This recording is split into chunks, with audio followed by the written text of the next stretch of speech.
tem uma coisa que se destaca no Tibia são as mecânicas de quest. Enquanto em outros MMOs você tem que fazer tarefas simples para agradar NPCs, como matar 10 lobos ou colher 8 maçãs em busca de recompensas fáceis e rápidas, no Tibia as quests geralmente envolvem uma quantidade razoável de caminhada, pesquisa e exploração de mapa, onde você vai precisar muitas vezes encontrar diálogos secretos com NPCs, resolver complexos quebra-cabeças e viajar bastante pelo mapa do jogo. A maioria dos players, então, ávidos por pegar suas recompensas e progredir de forma mais rápida, acabava lendo o spoiler em sites para poder chegar logo ao fim da quest.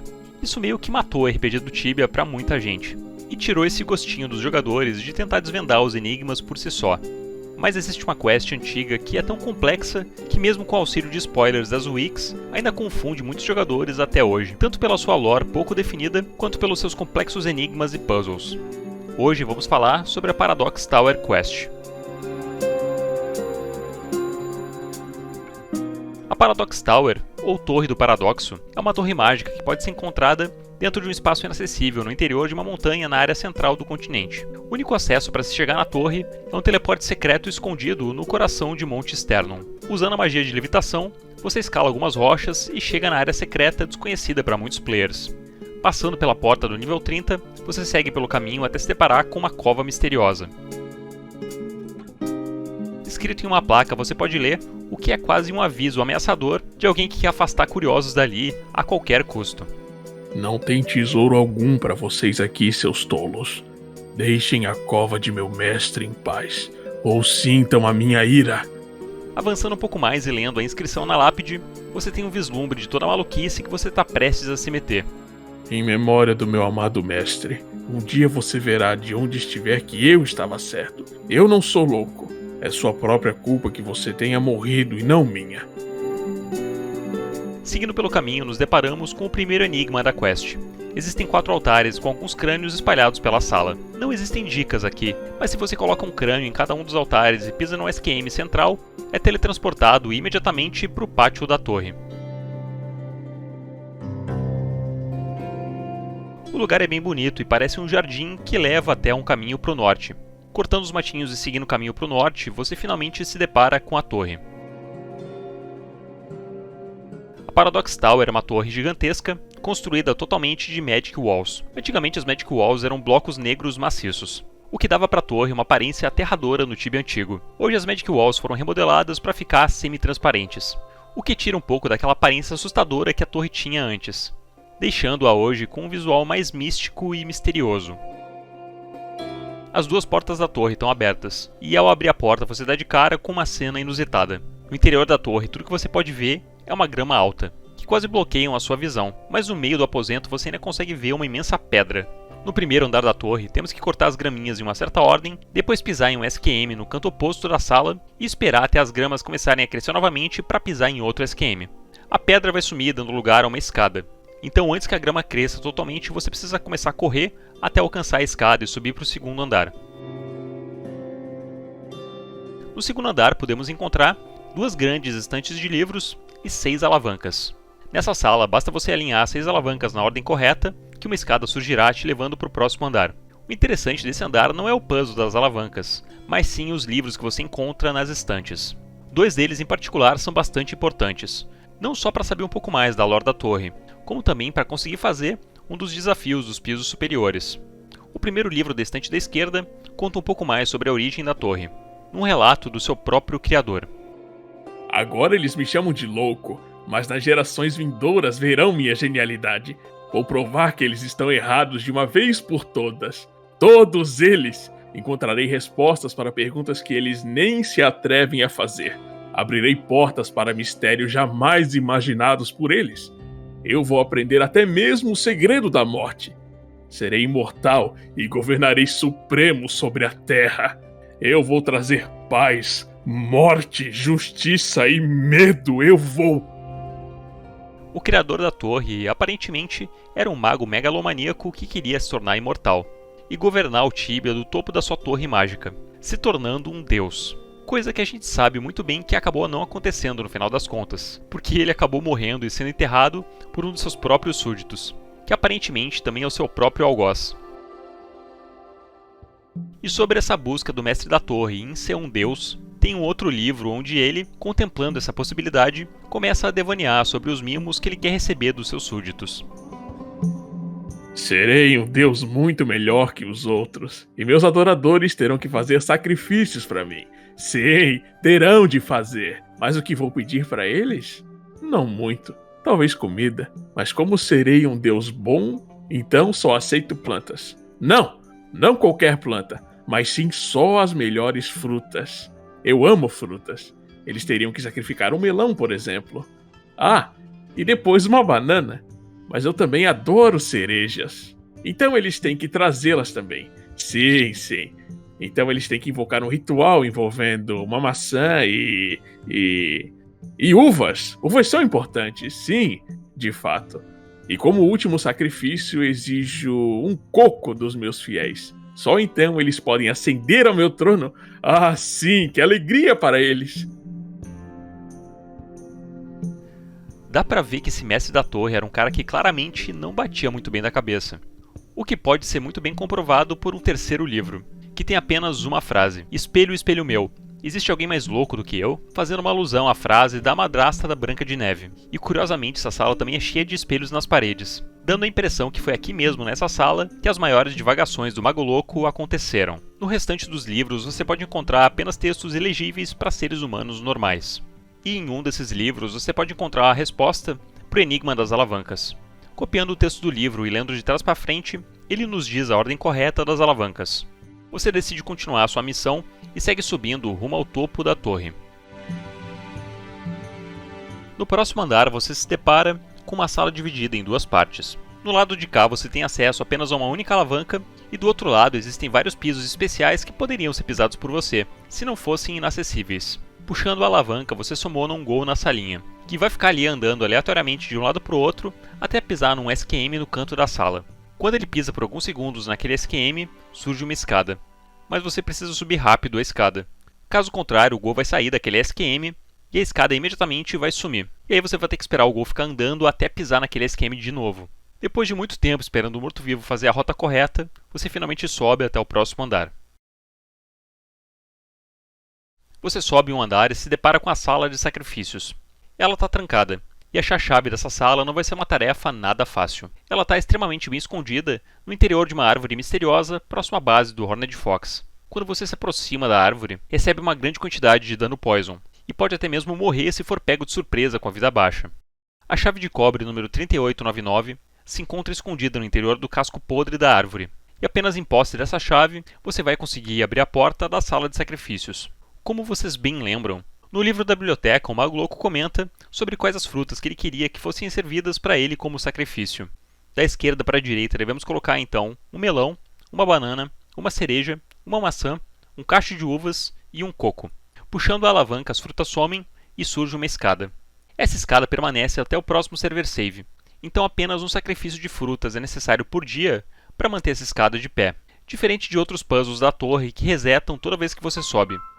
Hoje essa parte das frutas pode parecer boba, mas nos primeiros anos da Paradox, essa era a parte que limitava a grande maioria dos players para conseguir subir até o topo. No geral, as frutas eram fáceis de ser obtidas, com a exceção do coco. O coco era drop apenas de demons naquela época, e como apenas a elite do Tibia caçava demons, os exploradores de mistérios dos níveis mais baixos se viam incapazes de pagar 5 ou 8k por um único exemplar de um coco que seria sacrificado no ritual. Isso deixou de ser um problema na implementação de Tiquanda, quando os macacos começaram a dropar também, o que fez com que o preço da fruta despencasse, tornando a escalada da torre muito mais fácil e barata. Tendo resolvido o desafio do sacrifício, você sobe as escadas e se depara com um outro enigma, 2 esquemas especiais e 2 estátuas. A estátua da esquerda é Cedric, o cavaleiro branco, e a da direita é Tristan, o cavaleiro negro. As placas dizem que você deve juntar preto e branco para revelar o caminho. O puzzle aqui é bem simples. Tudo que você tem que fazer é colocar 2 peças de cavaleiro do xadrez, de ambas as cores, nos SQMs corretos para poder abrir a escada do próximo aposento. Essas peças de xadrez podem ser encontradas em várias partes do Tibia, mas eu peguei as minhas no lugar onde antigamente eu jogava bastante xadrez no Tibia, lá no campo de jogos de Kalin. Subimos novamente e agora estamos apenas a um andar do topo da torre. Existe um imponente tapete vermelho no chão da sala, e é nesse andar que ainda podemos encontrar o único morador que continua na torre. O nome dele é Hitler, que poderia ser traduzido como charada. Você se apresenta, e ele diz que está feliz em ver mais um tolo tentando subir na torre. Quando você pergunta mais sobre a torre, ele diz que a torre é o lugar onde vocês estão e que é aonde os segredos e os tesouros do seu mestre estão escondidos. O mestre dele, aparentemente, era aquele cara doido que queria virar um deus. E quando você pergunta qual o nome do tal mestre, ele diz que não é da sua conta. Esse fantasma não parece muito colaborativo e aparentemente vai fazer de tudo para te sacanear.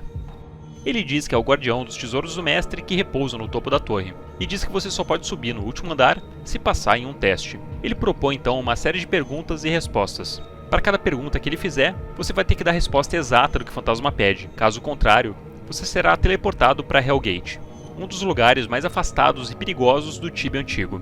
E você vai precisar de um bom tempo para sair de lá e escalar a torre de volta para poder falar com o fantasma de novo. Muitas das perguntas que o fantasma faz estão relacionadas com a primeira lore implementada no Tibia. Como quando, por exemplo, ele pergunta qual foi o maior necromante do Tibia. Goshinar é a resposta certa, e apenas através de muitas pesquisas pelos livros do Tibia, você vai descobrir que ele é o necromante fundador da Brotherhood of Bones. Para saber a resposta dessa pergunta, então, ou você passou horas e mais horas escavando as bibliotecas do jogo, ou deu uma rápida olhada na wiki para ver qual era a resposta. Mas para a segunda pergunta, o jogo não deixa as coisas tão fáceis assim. O fantasma pergunta para você quem ou o que é Hugo. A maioria dos tibianos sabe que Hugo, depois de um ritual mal sucedido de falsos druidas, acabou sendo transformado em um coelho demoníaco e foi trancado pelos Nightmares em sua base de operações, para ser uma das etapas a ser vencida pelos novatos que eram iniciados no culto. Por mais que você saiba que a resposta então é Demon Bunny, você deve fazer toda uma linha de diálogos com diversos NPCs para ouvir a história completa. Ainda quero fazer um vídeo só sobre a história do Hugo, da Nightmare e da Brotherhood, mas por hora, saibam que vocês precisam de todas essas informações para poder avançar no teste. O fantasma continua com mais perguntas. São 3 blocos de perguntas, contendo cada uma 3 perguntas. As primeiras 3 perguntas estão relacionadas à lore e aos mistérios do Tibia. O segundo bloco de perguntas é formado por 3 charadas simples. E o terceiro bloco são perguntas meio malucas. Em uma dessas perguntas malucas, ele pergunta para você qual a sua cor favorita. Embora não exista a cor errada aqui, você precisa se lembrar de qual cor você disse ao fantasma, pois a primeira cor que você falar para ele vai ser a sua cor favorita do char, não podendo ser mudada em diálogos futuros, ou ele vai assumir que você está errando a própria cor favorita. E finalmente, como a última parte do teste, ele te pergunta quanto é 1 mais 1. Essa pode parecer uma pergunta simples, mas lembre-se que na Paradox Tower, a loucura reina suprema. Independente da resposta que você der, será lançado nas catacumbas de Hellgate, e terá que encontrar a saída até a superfície. Quanto é 1 mais 1? Bom, é 2. Só pode ser 2. Você balbucia e se lamenta enquanto caminha de volta todo o caminho de Hellgate. Aquele fantasma idiota deve ter te passado a perna. A menos que exista, de fato, uma resposta correta que fuja do óbvio. Mas uma resposta diferente só pode vir de alguém tão louco quanto o mestre da torre ou o fantasma que a habita. Felizmente, você consegue pensar em alguém. Nos confins de Mitwallin, a cidade subterrânea dos Minotauros, protegida por extensos labirintos, você encontra um humano prisioneiro trancado lá há décadas. Segundo o próprio rei Marquin, esse foi o único homem que conseguiu passar pelos labirintos e que chegou até Mitwallin, sendo preso pelos Minotauros na prisão da cidade pela eternidade. Na prisão, o homem parece ter perdido a pouca sanidade que ainda tinha, mas apesar de estar completamente biruta, está disposto a conversar com você. Ele diz ser um especialista na arte da matemática. A matemática é um conceito filosófico que mistura matemática e artes mágicas para encontrar respostas secretas. Ele diz que 1 mais 1 é uma pergunta cuja resposta varia de pessoa para pessoa, e que para saber sua resposta, ele precisa saber qual a sua cor favorita. Você diz para ele e ele te dá um de 4 números possíveis como resposta para o 1 mais 1. Cada player vai ganhar um desses números, e não se sabe exatamente quais são os critérios usados pelo jogo para selecionar um desses números para você. No meu caso, 1 mais 1 é igual a 94. Ao descobrir o seu número mágico, você ganha o achievement Matemágico, e agora tem o conhecimento necessário para voltar até a torre e dar a última resposta ao fantasma. Você escala a torre mais uma vez. Alguns puzzles já vão estar completos, enquanto outros você vai ter que fazer de novo, como o puzzle do Gol. Chegando no fantasma, você vai responder a todas as suas perguntas novamente, e ao dar a sua resposta matemática sobre o resultado de 1 mais 1, você finalmente vai estar apto a subir até o último andar da torre para clamar sua recompensa. Aqui existem 4 baús e 8 pisos especiais. Vocês devem tomar muito cuidado, pois para cada SQM especial que você pisar, um dos prêmios vai ser destruído no processo, o que é representado por explosões nos baús. Então, infelizmente, das 4 recompensas possíveis, pelo menos 2 você vai destruir antes mesmo de ter a chance de abrir os baús. Mas para quem for muito descuidado, pode até mesmo destruir as 4 recompensas se começar a andar pela sala de forma desleixada. Meu conselho aqui é: muito cuidado ao pisar nos SQMs e pise no máximo em 2 SQMs para chegar no seu objetivo. Eu vou deixar uma imagem aqui na tela de quais itens você queima ao pisar em cada um dos SQMs. Então pise apenas naqueles que você não quer. Quanto às recompensas, você pode escolher 2 de 4 opções possíveis. Uma Wand of Cosmic Energy, 10k em Platinum Coins, 32 Talons e um Ovo de Fênix. No geral, cada uma dessas recompensas costumava valer 10k. E dizia-se que a recompensa final da quest, para quem não fizesse nenhuma borrada, era de 20k. Mas as recompensas dessa sala nem sempre foram esses 4 itens. Muito antigamente, quando não havia ainda o sistema atual de quests únicas e os players poderiam fazer a quest naquele estilo diário de pegar sempre a mesma recompensa após o server save, os prêmios do topo da torre eram diferentes.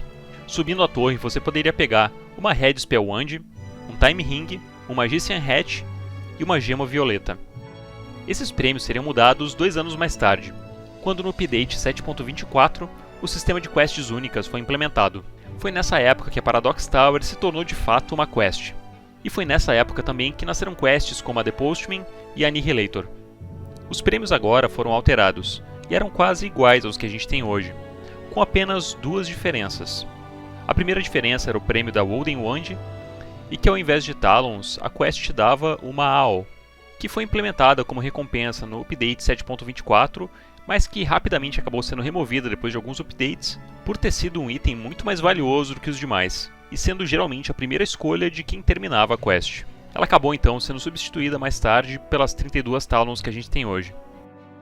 E quanto ao Wand, em 2005 houve um grande rework das Wands, e várias das Wands antigas que tinham um papel apenas de roleplay, agora foram transformadas nas Wands e Rods atuais que os magos do Tibia usam para dar os ataques básicos. A Wooden Wand passou a ser uma Quagmire Hold, que depois ainda ia se tornar uma Terra Rod. Mas já durante o rework das Wands, a recompensa da Wooden foi mudada para uma Wand of Cosmic Energy, que apesar de custar 10k se comprada de um NPC, é muito mais barata de se comprar com players e dificilmente valeria a pena pegar ela aqui. Na minha opinião, os melhores itens para colecionadores que subiram no topo da torre seriam as Talons e o Ovo da Fênix. Esse ovo é bem interessante. É um item que te garante um desconto vitalício toda vez que você for comprar a Bless da Fênix em Khazad-dûm. O curioso é que para ter esse desconto, você deve não só ter o ovo na sua mochila, mas também ter feito toda a Paradox. Caso contrário, esse desconto não é aplicado se você tiver simplesmente comprado o ovo no mercado sem ter feito a quest. E a minha segunda escolha de prêmio seriam as maravilhosas Talons. Talons são pedras preciosas que até hoje no jogo não têm uma função muito bem definida, mas que além de serem pedras lindas, comumente usadas por decoradores de casas, tem também uma lore secreta, que está disponível apenas para os aventureiros mais corajosos que estão dispostos a adentrar na perigosa caverna de Demona. Mas o mistério das Talons vai ficar para um próximo vídeo. Se vocês curtiram o vídeo, deixe o seu like, se inscrevam no canal e eu vejo vocês numa próxima. Um abraço e falou!